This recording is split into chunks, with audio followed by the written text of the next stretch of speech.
Hello बच्चों, नमस्कार। स्वागत है आपका अपने परिवार अंकित एजुकेशन अड्डा में। आज हम बात करने वाले हैं RRB NTPC, RRB group D और आरपीएफ के प्रीवियस ईयर क्वेश्चन के बारे में। आज हमारा 134वां सेट है। इससे पहले हमने 133 सेट कवर किए हैं जो आपके प्रीवियस ईयर क्वेश्चन पर आधारित थे। बहुत ही महत्वपूर्ण प्रश्न है और बहुत ही बेस्ट अप्रोच के साथ आपको सोल्यूशन बताया गया है। यहाँ पर जो क्वेश्चन करने वाले हैं आज वो हम प्रॉफिट और लॉस से रिलेटेड करने वाले हैं। बहुत ही महत्वपूर्ण प्रश्न हैं, एग्जाम में पूछे हुए प्रश्न हैं। उन क्वेश्चनों को आप बेस्ट अप्रोच के साथ किस तरीके से लगाएंगे जिससे कि आपका पूरा एग्जाम हॉल में पेपर हो जाए और आप पूरे अच्छे से पेपर को कवर कर लें और अच्छे से पूरा अटेंड करने के बाद समय बचा सके पूरा रिव्यू करने के लिए। ठीक है, तो यहाँ पर देखते हैं, लिखा है क्वेश्चन, एक आदमी 3 रुपए के 10 संतरे खरीदता है और 3 रुपए में 8 के हिसाब से बेचता है, लाभ प्रतिशत ज्ञात कीजिए। हमने आपको कई बार इस तरीके का पैटर्न बताया है। कभी भी इस तरीके का क्वेश्चन दिया हो तो हमें क्या करना है, एक तरफ रुपए लिख लेना है, एक तरफ वस्तु लिख लेना है। ठीक है, रुपए और वस्तु का कॉन्सेप्ट। ठीक है, तो एक तरफ रुपए है तो 3 रुपए के नीचे रुपए लिखेंगे। ठीक है, और 10 संतरे हैं तो वस्तु के नीचे 10 लिख देंगे। ठीक है, अगला स्टेप लिखा है 3 रुपए, 3 रुपए फिर लिखा है 3 लिखेंगे, 8 वस्तुएं या 8 संतरे या जो भी लिखा हो तो उसका वस्तुएं लिख देंगे। ठीक है, फिर हमें क्या करना है, इस तरीके से क्रॉस गुणा करना है। ठीक है, तो 3 का 10 में गुणा करेंगे तो ये बनेगा 30, 3 दशमलव 30, तो ये बनता है, हमेशा याद रखना, एसपी विक्रय मूल्य। ठीक है, विक्रय मूल्य। और 8 या 24, ये जो बनता है यहाँ पर, ये जो बनता है 24, तो ये बनेगा हमारा सीपी। आपको याद रखना है 24 की वस्तु अगर 30 में बेच दी है, 24 की खरीदी हुई वस्तु, सीबी को क्रय मूल्य बोलते हैं, एसपी को विक्रय मूल्य।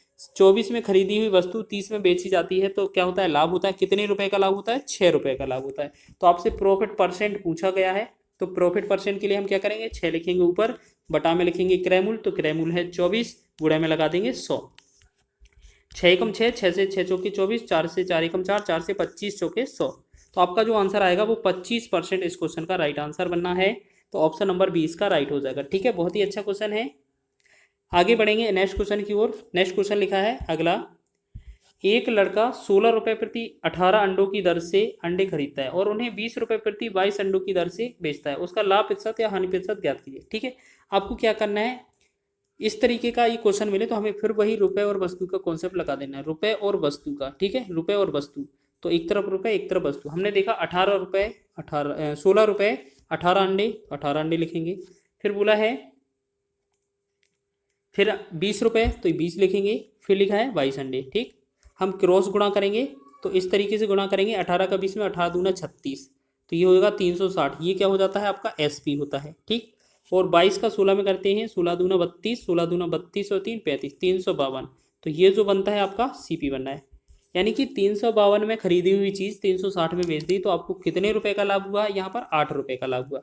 तो आपसे प्रॉफिट परसेंट पूछा है तो प्रॉफिट परसेंट में क्या करेंगे, लाभ लिखेंगे ऊपर, बटा में क्रय मूल्य लिखा जाएगा नीचे 352 और गुणा में लगा देंगे 100, जिससे हमारा परसेंट निकल आएगा। तो हम क्या करेंगे, इसे 4 से भाग करेंगे, 4 दूना 8, 4 से भाग करेंगे, 4 अट्ठे 32 और 4 अट्ठे 32। फिर क्या करेंगे, इसे 4 से भाग करेंगे तो 8, 4 से भाग करेंगे, 4 दूना 8, 4 दूना 8 और यहाँ पर 4 से भाग करेंगे 25।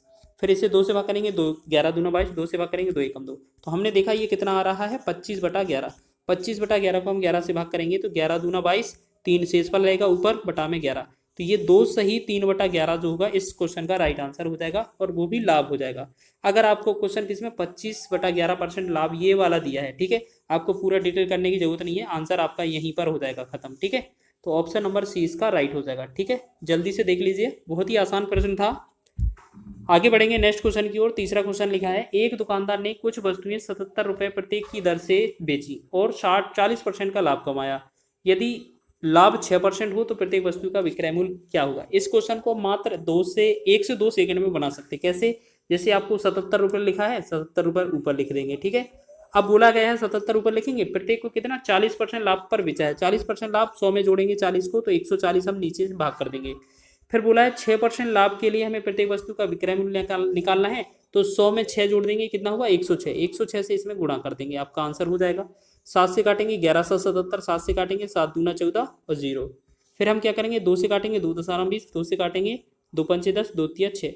हम क्या करते हैं, 11 से 53 में गुणा करेंगे तो 11 × 33, 11 × 5 = 55 और 3 = 58। ठीक, और 10 से भाग करना है तो 1 पॉइंट बाद दशमलव लग जाएगा, 58.3, तो 58.30 ये आपका ऑप्शन सही है। ठीक है, इसके आगे 0 भी बढ़ा सकते हैं, कोई दिक्कत नहीं है।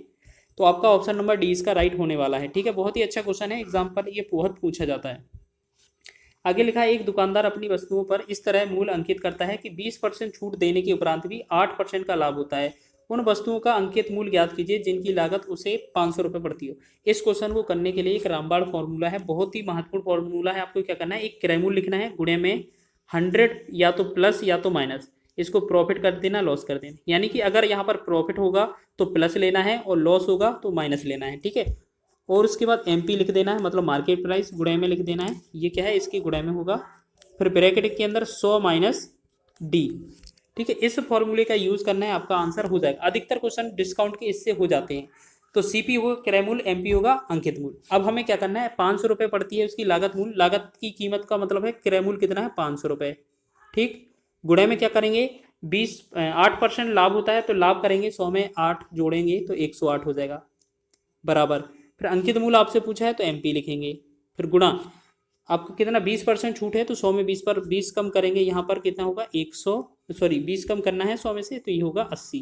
तो हम क्या करेंगे, यहीं से डिवाइड करेंगे, 1 0 से 1 0, 8 एकम 8, यहाँ से भाग करेंगे, यहाँ से भाग कर देंगे 4 से, 4 दूना 8, तो 4 से भाग करेंगे, 4 दूना 8, 4 7 28, फिर 2 से भाग करेंगे, 2 एकम 2, 2 से भाग करेंगे, 25 दूना 50। तो हमने देखा जो एमपी आया हमारा वो कितना, 25 गुणे में 27 करने पर आया। तो हम इसे गुणा करते हैं, 25 सत्ते कितना होता है 175, तो ये 5 हो जाएगा, 17 हासिल हो जाएगा, 25 दूना 50 और 17 67 हो जाएगा। तो 675 जो होगा इस क्वेश्चन का राइट आंसर होगा ऑप्शन नंबर डी में, ठीक है। थोड़ा स्पीड से सॉल्व कर रहे हैं, आप रिवीजन करना है तो जल्दी से जल्दी कर लीजिए। सभी क्वेश्चन महत्वपूर्ण हैं, आगे और भी टफ लेवल क्वेश्चन मिलने वाले हैं जो आपके सीधे ही एग्जाम में पूछे जाते हैं, और सभी क्वेश्चन महत्वपूर्ण हैं जो कि एग्जाम में पूछे गए थे। यहाँ पर लिखा है, एक दुकानदार फल खरीदने और बेचने में कम तौल का उपयोग करके 7% तक का धोखा देता है, तो उसका कुल लाभ प्रतिशत क्या है। अब देखो ये क्वेश्चन है ना, बहुत सारे बच्चे गलत कर सकते हैं, ठीक है। क्योंकि आपको याद रखना है, जो दुकानदार है अगर किसी कस्टमर को, कंज्यूमर को अगर धोखा देगा तो वो हर बार क्या है, लाभ प्राप्त करेगा, ठीक है। तो आपको इस तरीके से क्या करना है, एक बार बेचने पर और एक बार उसे तोलने पर, तो दोनों बार में कितना 7% है। तो इसका जो है वो एक्स वाई फॉर्मूला यूज़ कीजिएगा, एक्स प्लस का वाई प्लस में एक्स वाई बटा में 100, इसका फॉर्मूले का यूज़ कीजिए, आपका आंसर हो जाएगा। तो हमने देखा 7% का धोखा पहले बेचने में करता है और 7% का धोखा वो तोलते समय करता है। तो पहला भी 7 है, दूसरा भी 7 है, तो प्लस में इन दोनों का गुणा, 7 गुणे में 7 लिखेंगे, बटा में 100 लिख देंगे, ठीक है। 7 और 7 का 14 हो जाएगा, प्लस में 7 7 49 में 100 का भाग करेंगे, 0.49 हो जाएगा। जब इसे जोड़ेंगे तो 14.49 इसका राइट आंसर बन रहा होगा, ठीक है। 49, 14.49 ऑप्शन नंबर बी है, ठीक है। चलिए, आपको याद रखना है, एक तरीका और कर सकते हैं शॉर्ट। आपको क्या करना है, 7 लिखा है, 7 में आपको 2 का गुणा कर देना है, ठीक है। और 7 का वर्ग है, 7 का वर्ग प्लस करना है, यहाँ पर देखो 7 में 2 का गुणा प्लस 7 का वर्ग कितना होगा 49, 49 में 2 पॉइंट बाद पीछे से दशमलव लगा देना है, ये वाला इतना, ठीक है। और जब इनको सॉल्व करेंगे तो ये 14 प्लस में 0.49 होगा, और इसका जो जोड़ेंगे तो 14.49 ये बनेगा, ठीक है। ये थोड़ा जब आएगा, जब आप इनको कई बार हम इनको लगा लेंगे, प्रैक्टिस कर लेंगे, तब आपको इस तरीके का यूज़ करना है शॉर्ट फॉर्म में, ठीक है। वैसे तो आपको एक्स वाई फॉर्मूला ही यूज़ करना है। आगे बात करेंगे नेक्स्ट क्वेश्चन की। नेक्स्ट क्वेश्चन लिखा है, एक व्यापारी शर्ट को अंकित मूल्य से 6% कम मूल्य पर बेचता है। वह कमीज पर अंकित मूल्य लागत मूल्य से 15% ज़्यादा रखता है। व्यापारी द्वारा अर्जित लाभ प्रतिशत ज्ञात कीजिए। तो हमें क्या करना है, एक व्यापारी शर्ट को अंकित मूल्य से 6% कम मूल्य पर बेचता है, ठीक है। एक बात तो आपको ये याद रखनी है,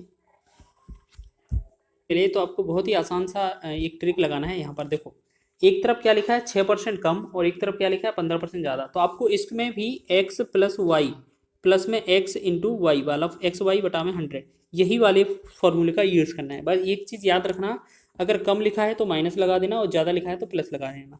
तो 6% कम है तो -6 है, प्लस यहाँ पर 15% ज़्यादा है तो प्लस का 15 है, प्लस और माइनस का गुणा होगा तो माइनस होगा, यहाँ 6 गुणे में 15 हो जाएगा, बटा में 100 हो जाएगा, ठीक। अब हम क्या करेंगे, 6 15 अगर करेंगे तो ये प्लस का बचेगा 9, ठीक, 9 बचेगा माइनस, इसे 15 छिका 90 हो जाएगा, 90 में हम 100 से भाग करेंगे तो 0.90 या 0.90। अब इसमें हमें क्या करना है, 9 में से 0.90 को माइनस करना है, तो ये होगा 8.01, 8.01 सॉरी 8.01 नहीं 8.10 ये जो बचने वाला है इसका राइट आंसर हो जाएगा। तो ऑप्शन नंबर ए इसका सही विकल्प हो जाएगा, ठीक है। इसमें भी आप एक्स वाई का फॉर्मूले का यूज़ कर